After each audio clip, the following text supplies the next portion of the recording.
It was the middle of winter, the kind of cold night when the world feels wrapped in silence, and even the air seems to hold its breath.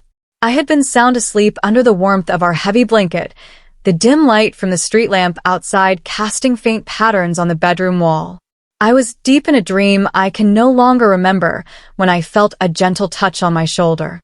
Slowly, I opened my eyes to find my husband, Daniel, kneeling beside the bed. His face was calm, but there was something unusual in his eyes, a mix of nervousness, excitement, and an emotion I couldn't quite name. "Daniel?" I whispered, my voice still thick with sleep. "Is something wrong?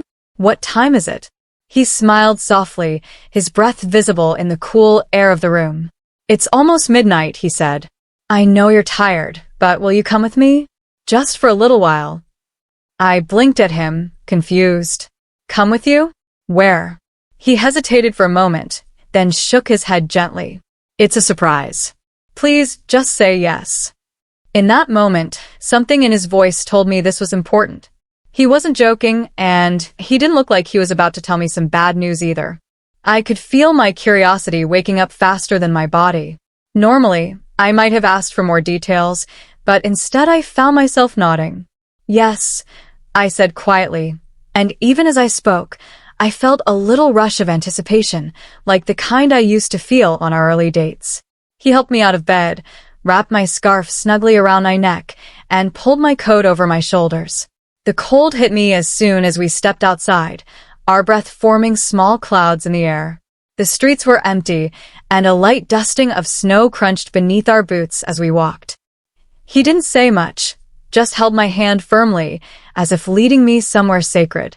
The moon hung low, silver light spilling over rooftops and making the frost on the ground glisten like tiny diamonds. We walked for several minutes in silence.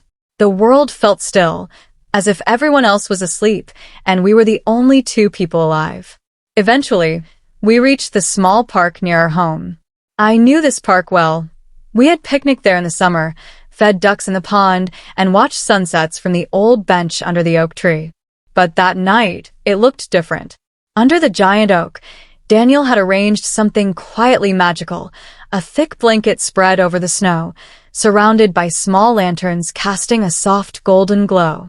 In the center sat a thermos, steam curling gently into the cold air. I turned to him, stunned. "Daniel, what is this?" He smiled with that boyish grin that first made me fall in love with him. "I wanted to take you on a date," he said, "like we used to when we first met. No phones, no distractions, just us." His words melted something in me. Life had been busy lately, too busy. Between work, bills, errands, and the usual noise of life, we had been loving each other in the background, but not stopping to really be together.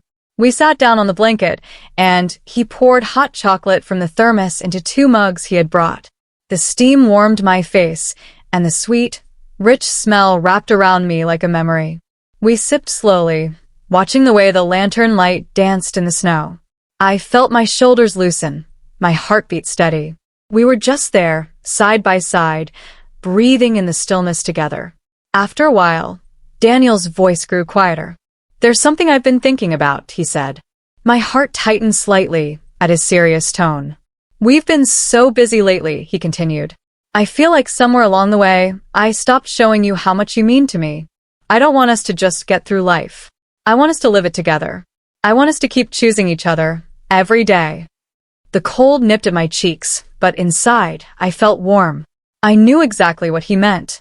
Love is easy to declare at the beginning, but it's in the years afterward, in the middle of bills, deadlines, and dishes, that the real choice is made again and again.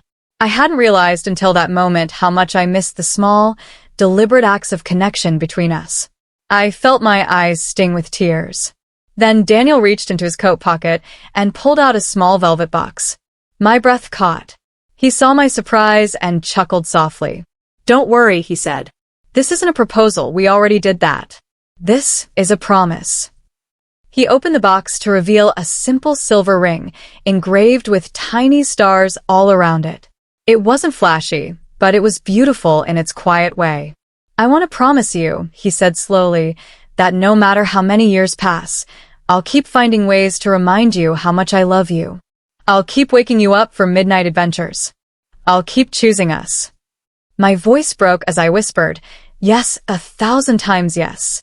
He slipped the ring onto my finger, and though it was light in weight, it felt like it carried a lifetime inside it. We sat there for what felt like hours, wrapped in the glow of the lanterns, talking about the beginning of our love story. He reminded me of things I'd forgotten. The time he walked through pouring rain for half an hour just to bring me soup when I was sick, the way I used to leave silly notes in his lunchbox, the night we stayed up till sunrise just talking about our dreams. We laughed at the silly things, grew quiet at the tender ones, and let the night hold us like an old friend. Eventually, the cold started to seep through the blanket, and Daniel began packing everything away.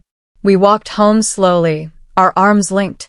Snowflakes drifted lazily down from the sky, melting on our coats.